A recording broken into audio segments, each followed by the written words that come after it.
The information discussed on Talkin Money with Jeff Tarbell is believed to be from reliable sources. However, no responsibility is assumed for inaccuracies. No statement made on this broadcast should be construed as a specific recommendation of a particular investment product. Views expressed are those of the speakers and do not necessarily represent those of CBS Radio. Use only as directed.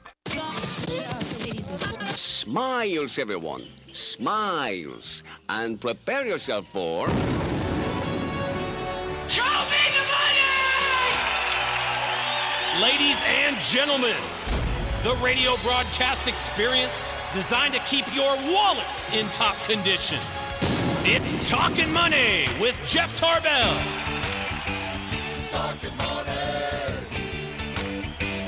Talkin Money.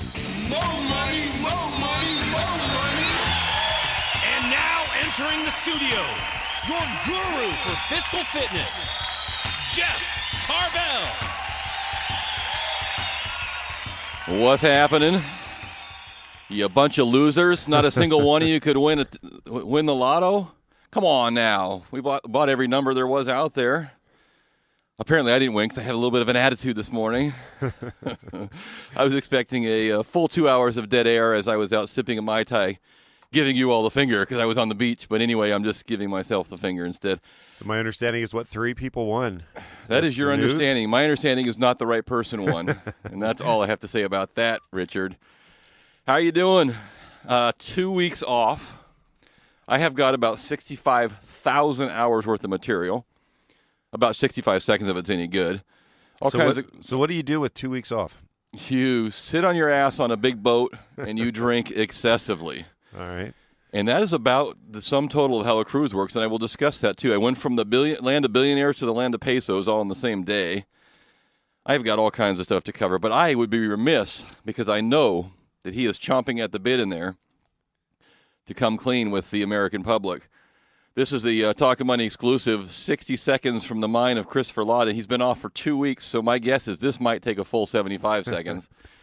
And if you want to comment on that, 339-1140 and 1-800-920-1140, because I know right off the bat he's going to offend somebody. Go right ahead there, boy. You want me to enter you directly? Sorry, we're doing a little doing a little poll here. You're doing a poll. Okay, go ahead. So everyone freaking out about the Kings Arena. I said that this was going to happen. People saying, "Oh, it's definitely going to happen." The people are now saying like, "Oh, we're screwed. They're leaving us. They found greener pastures in Anaheim." Just calm down. This is exactly what everyone knew was going to happen. There are going to be some things said. This is negotiation. Everything's going to get worked out. The Kings haven't even said that they're going anywhere. They just want to get negotiating, and then they're going to say, "Okay, if we do this, you do that. You do that, you do this." Something like what Jeff does every day. That's right. So that's right. Don't worry. Kings are still good. They're staying in Sacramento. I already have my Kings floor seats, Chris, of the new arena. Ooh, see? Yeah. Do you have your brick yet? Yeah, I got a brick, all right. So, okay. Hey, so everyone calm down. Just calm down about this team. Okay, for the second hour, Chris, rather than your view on world politics today. Yes. I want the top 5 things you would do if I gave you $100 million. Top 5 things you would do in an hour or two. You got it? Got it. All right. That's Christopher Laud, 339-1140, 1-800-920-1140, or you can text us at 441140. My name is Jeff Tarbell. Glad to be back, sort of. Use that in his. I mean, it is nice to have a couple Saturdays off, and we'll talk about a few things too. I'll start off with the lottery because the lottery fascinates me. It fascinates me in a lot of ways. For one, it makes me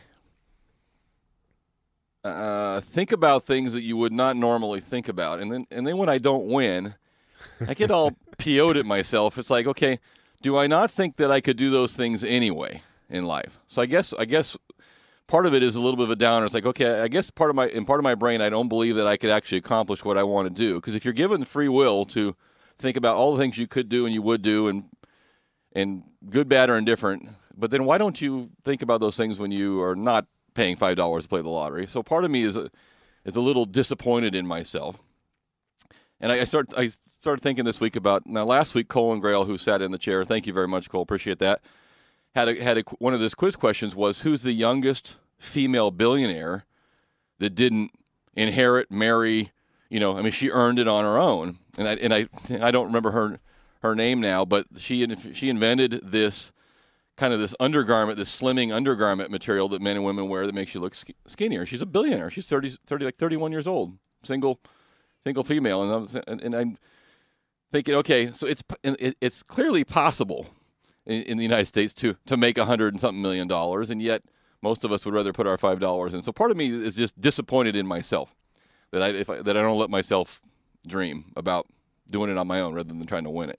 The other part that fascinates me is that you take a look at just looking at the number of things. So here's a not a quiz question, but here's a question for the group, and I'll let it hang out there for a minute. There is a way to guarantee you will win the lottery, guaranteed, but there's a risk to it. So do you know what that guarantee is? No? Yes? Are you saying if you buy every number out there? If you buy every number out there, right. So that will cost you $176 million. And then if two idiots get the right number. the two idiots that pick the quick pick with you right. are also going to get. You just lost half your money. Well, so here's the part that fascinates me.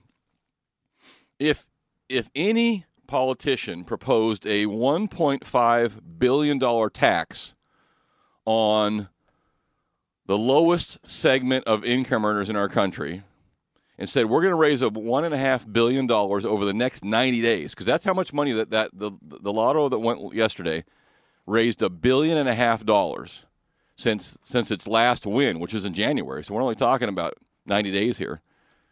And it raised $1.5 billion, and it returned in net prizes after taxes, and this is not state taxes, this is just federal taxes. It returned $347 million in prizes in the main lotto. Now, we were talking this morning, some people in California won a couple $100,000 here and there, but the main prize was $347 million net on a $1.5 billion raise. So that's not a lot of money back. And that's the part that fascinates me is that that's why they call it the tax on the stupid, right? Because the people that are paying that are usually the least likely to pay their taxes, and people who put it in are paying in $1.50 to get back 34 cents if they're lucky. So it's a phenomenon that is just it's amazing. And the biggest winner of the group is who? Government agencies. I mean, the federal government's going to get a load of taxes. Now, in the state of California, how much tax does the state of California get if you win the lottery?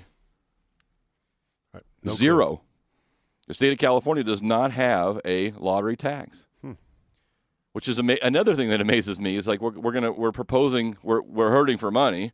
We're proposing lots of taxes on high income earners, yet we don't tax the winnings of the lotto. So you're saying if I won the California lotto, I'd pay federal taxes but not state taxes. Correct. Okay. Now that's not true in all states. A lot of this probably there was 3 winners, and they probably have some state taxes too. But I just think it's fascinating. I heard some numbers that basically if you looked at the numbers, something like 55% of, let's say you spent $1, right? $1 on the ticket, roughly 55% of it goes out as payout. Right. 11% approximately is the cost of running the event. Marketing, and then the other 30 some odd percent goes to whatever it is, schools. whether it's schools Yeah. or whatever. So that's kind of the breakout of it. Yeah, which I think that on the schools side of things, it's like less than 1% of their income, at least in California. So it sounds like a big number, but our schools are a big number, so it doesn't make a lot of deal. So here the Wall Street Journal prepared what they call the suckers list.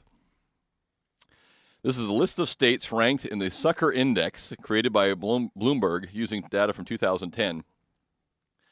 And so this is the ranking of states where they spend the most per capita on the lottery and they get back the least. And it's as a function of how much money they actually make. So there's a number of numbers in there, but it's the biggest sucker on the list, if you will be the state that spends the most.